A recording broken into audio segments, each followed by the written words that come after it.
কবি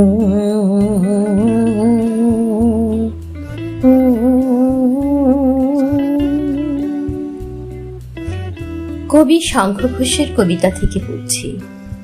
কবিতা হামাগুড়ি। ঘুমটা ভেঙে গেল হঠাৎ। বাইরে কি ঝড় হচ্ছে? দাপাদাপি করছে জানালার পাল্লা দুটো।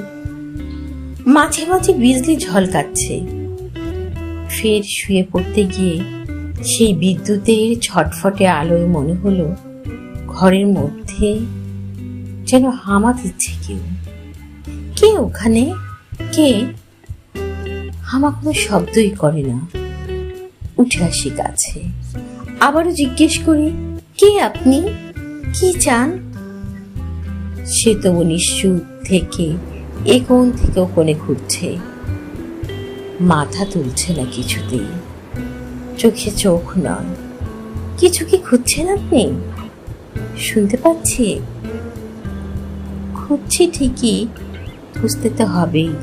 পেলেই বেরিয়ে যাব নিজে নিজে হেঁটে। কি খুঁজছেন? মিহির স্বরে বললেন তিনি, মেরুদণ্ডখানা। সেই মুহূর্তে বিদ্যুতের ঝলকানো ফের চমকে দেখি একানো বহু বহু জন একই খোঁজে হামা দিচ্ছে এ কোণ থেকে ও কোণে, ঘর জুড়ে।